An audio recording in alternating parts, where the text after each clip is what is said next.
Olha só, eu não sei se você já tinha concordado comigo quando eu disse que esse dia final da primeira fase da Liga dos Campeões é a mudança preferida da minha predileção.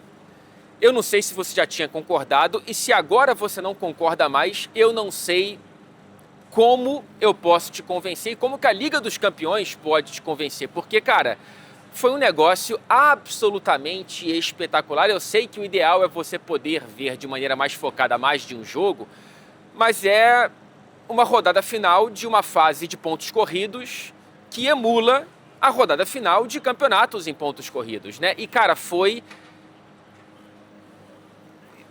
Não tem roteiro melhor do que você ter uma vaga decidida no minuto final com gol de goleiro pro Benfica de Mourinho contra o Real Madrid. Assim, é um negócio absolutamente cinematográfico. Se fosse aquela velha história, né? Se fosse ficção, diriam que o roteirista pesou na mão, porque parece muito, muito mentiroso para você fingir que é verdade. E foi verdade, né, cara? Que coisa espetacular.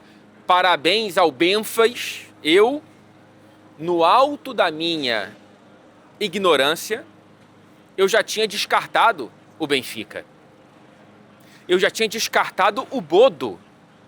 Cara, o Bodo Glimt, que chegou agora, caçulinha na Liga dos Campeões, o caçulinha da Liga dos Campeões conseguiu ganhar do Atlético em Madrid.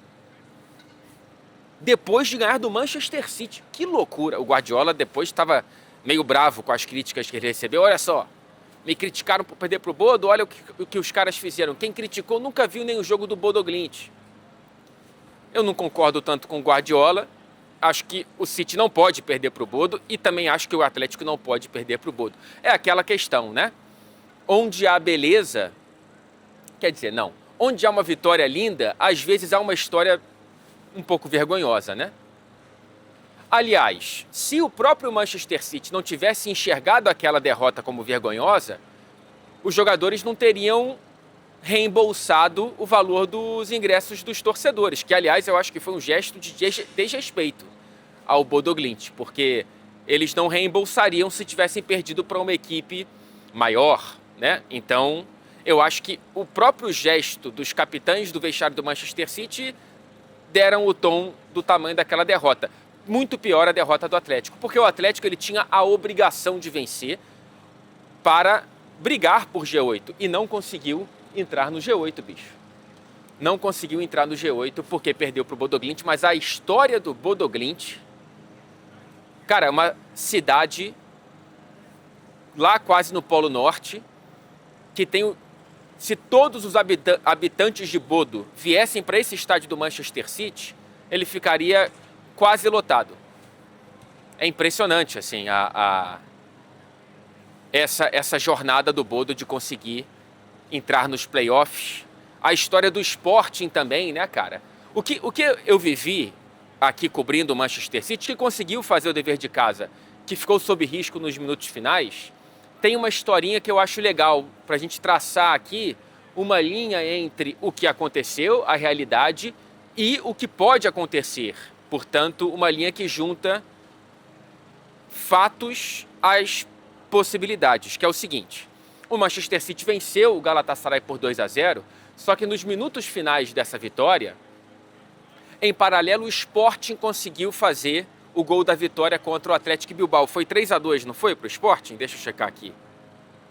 Cadê? Foi 3-2. Aliás, uma das grandes histórias é a grande história do G8, né? Certamente. A história do Sporting. Parabéns aos torcedores do Sporting, que uniram forças indiretamente com o Benfica para indiretamente derrubar o Real Madrid, mas não é essa história que eu quero contar. Parabéns ao Sporting, claramente parabéns ao Sporting. Não só pela vitória, mas pela campanha, né?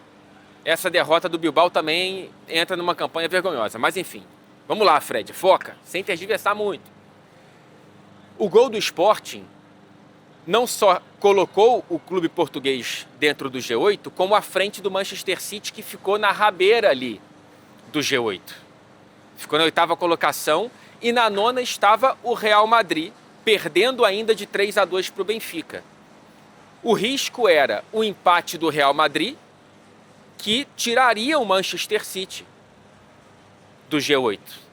E aí eu, entrevistando o Bernardo Silva depois, que é benfiquista, o vestiário do City, o jogo terminou mais cedo aqui do que lá na Luz, que foi o último jogo a terminar na rodada, teve expulsão, etc. O vestiário, os jogadores e a comissão técnica do City estavam assistindo aos minutos finais do jogo lá da Luz, e aí tivemos essa grande maravilha, a cereja do bolo dessa última rodada da primeira fase da Champions, que foi o gol do Trubin, que não só tranquilizou indiretamente, quer dizer, né? Não só tranquilizou indiretamente o Manchester City, como, claro, classificou o Benfica, porque o 3-2 ainda não classificava o Benfica, porque perdia lá no número de gols, no saldo para o Marseille, acho que foi isso, e aí o Benfica passou. O Benfica ter passado pode colocar o Benfica no caminho do Manchester City, a depender do sorteio de sexta-feira e a depender do que fizer o Benfica nos playoffs, podemos ter Pep Guardiola contra José Mourinho na Liga dos Campeões mais uma vez, o que não acontece desde aquele Real e Barça histórico, daquela declaração histórica, se eu não me engano, né? Não, desde Barça e Inter, perdão. O Real e Barça foi antes. Não foi? Ou não? Ih, rapaz, agora minha cabeça deu... Não estou lembrando da ordem. Não, Real e Barça foi depois. Porque o Inter e Barça foi... Enfim, tem muito tempo que eles não se encontram na Liga dos Campeões. E a gente... Cara, pode ter isso aí pela frente. Então, esse gol do Benfica pode ter colocado na direção aí do nosso caminho da Liga dos Campeões um reencontro entre Pep Guardiola e José Mourinho. Teve uma noite linda também lá no estádio Diego Armando Maradona. Outra surpresa para mim. Eu imaginava que o Napoli fosse vencer do Chelsea, ainda com tantos desfalques e tudo mais. É uma campanha absolutamente vergonhosa do Napoli, não digo a derrota, a campanha.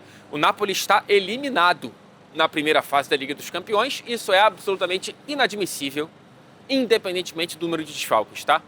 Eu sei que a grana do futebol italiano, aliás, a força da grana da Premier League ficou muito clara aqui, né, cara? Olha o Tottenham na quarta colocação, o Liverpool na terceira, times que estão mal nas pernas quando você olha para a Premier League. De todos os ingleses, só um ficou fora do G8, que foi o Newcastle, de maneira até compreensível, né? Mas há uma facilidade, pelo menos na primeira fase, dos times na Premier League, mesmo times que não estão bem nesta Premier League. Eu não estou falando de Arsenal e Manchester City. É claro que depende do nível de adversários, etc e tal, tem todo um contexto particular para cada clube.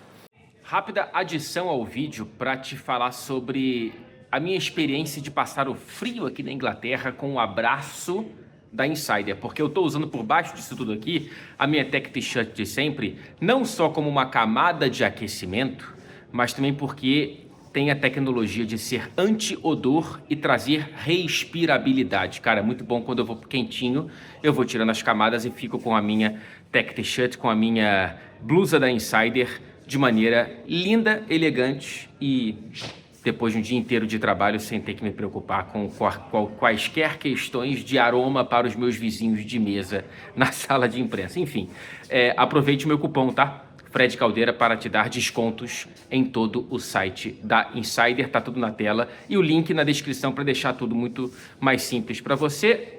Clicando no meu link, o meu cupom Fred Caldeira é adicionado automaticamente no seu carrinho.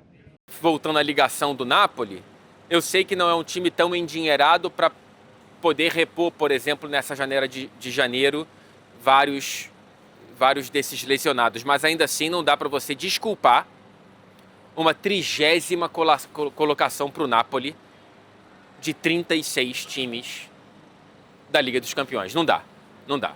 A companhia do Napoli e não dá para desculpar o Atlético Bilbao, não dá para desculpar o Ajax, não dá para desculpar o Frankfurt, o Villarreal e o Marseille. Tem muita gente aqui que precisa ficar de castigo. Sentar no divã, treinador como o senhor De Zerbi precisa ser pressionado, mas enfim. O João Pedro brilhou, marcou 2 gols. O João Pedro em mata-mata é um pouco mais ensaboado, né? Voltou a emular um pouco o João Pedro da Copa do Mundo de Clubes, o que não explica tudo, né? O João Pedro tem melhorado no último mês e meio. Eu não vi, evidentemente, nenhum dos outros jogos, a não ser o jogo do Manchester City. Ainda não vi nem os melhores momentos, não vi nem muitos dos gols. Só vi o gol do Trubin porque era um dever cívico. Mas bacana ver o João Pedro conseguindo adicionar ao bom jogo dele gols, né, que faltaram em certo momento nessa primeira temporada. Ainda é a primeira temporada dele jogando num clube de Big Six. Tem muita coisa para render o João Pedro, tá? O Liverpool arrebentou a boca do balão, né, 6-0 contra o frágil Qarabag, mas que está classificado também. Uma grande história do Qarabag, está nos playoffs. O Barcelona conseguiu virar para cima do Copenhagen e evitar o que seria uma vergonha.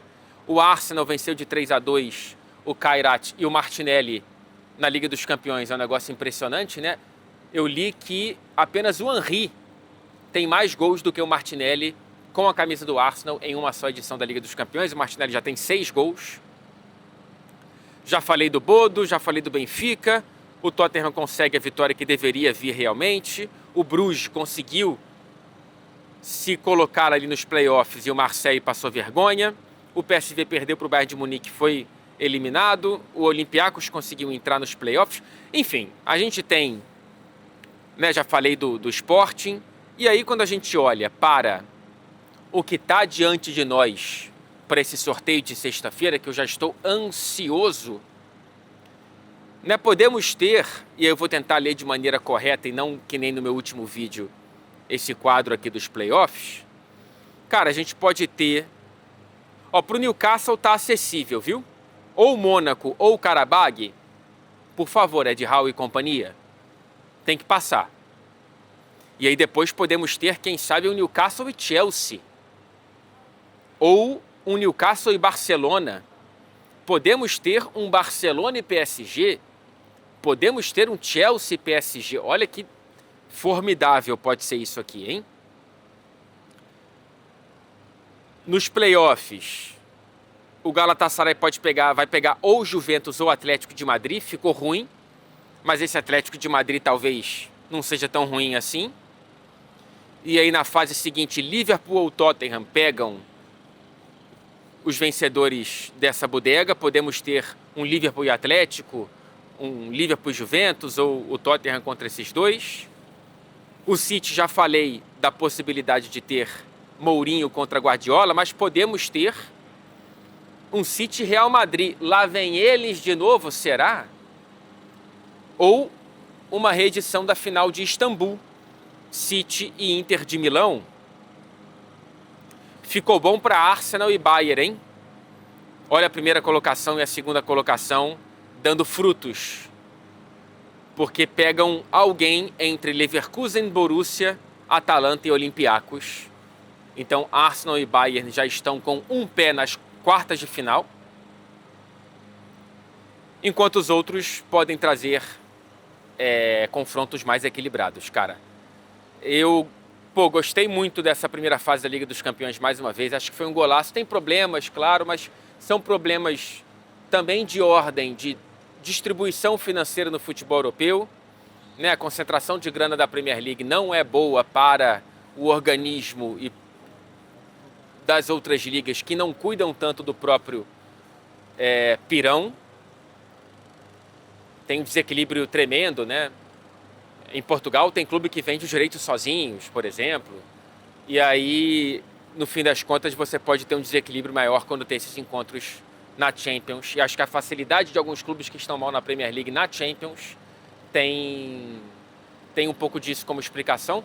Além do jogo ser mais fluido, como o próprio Anthony Gordon, do Newcastle, falou de maneira muito boa e com a qual eu concordo, né? sobre, na Premier League, o jogo ser muito mais físico e na Liga dos Campeões ser um pouco mais parecido com o futebol que a gente tem na memória. É isso, gente. Mais uma vez, parabéns aos benfiquistas. Que loucura, cara. Nossa Senhora, quem esteve no Estádio da Luz foi iluminado.